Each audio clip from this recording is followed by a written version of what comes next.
አንዳንድ አካባቢ ላይ ሰላምን የሚነሱ አካላት ሁለት ወር ነው ያለው። አንደኛ ይሄ አካላዊ ግጭት አለ።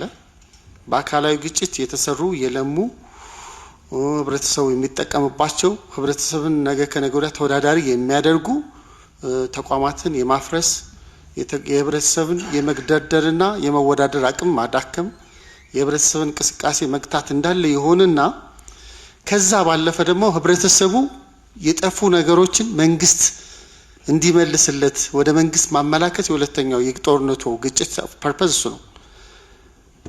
ሰላሙን ትነሳለህ፣ ሰላሙን መንግስት ይመልስልህ። ንብረቱን ታወድማለህ፣ ንብረቱን መንግስት ይወልስልህ። ትምህርት ቤቱን ታፈርሳለህ፣ ትምህርት ቤቱ መንግስት ይስራልህ። መንገድ ላይ ያለውን ነገር ታበላሻለህ፣ መንግስት ያልክለት የሚባለው የግጭት የሚፈጥሩ አካላት ስትራቴጂ መሆኑ መረዳት መቻል አለበት።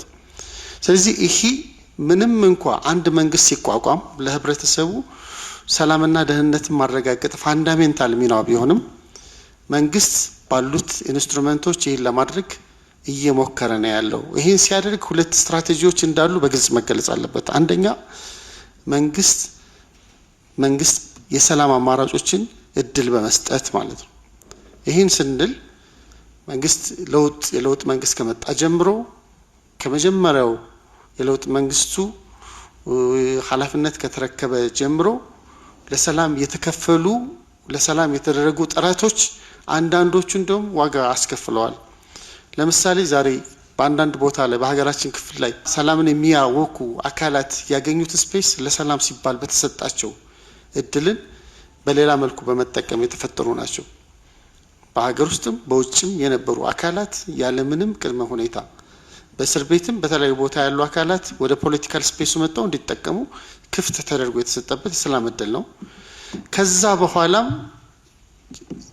በአሸናፊነት ላይ ሆኖ መንግስት ግን ፖለቲካል ቋሚ የሆነ ዘላቂ ሰላም ያመጣል ብሎ በሚያስብበት ጊዜ ለሰላም እድል በመስጠት የሚታወቅ ነው። የፕሪቶሪያ ፒስ ፕሮሰስን ማየት እንችላለን። በየጊዜው የሚደረጉ የሰላም ጥሪዎችን ማየት እንችላለን እና ለሚመጡ ታጣቂዎች የሚደረገውን አቀባበልና ለታጣቂዎቹ ወደ ህይወት እንዲመለሱ የሚደረገውን ድጋፍ ማየት እንችላለን። ይህ አንደኛው ስራ ነው።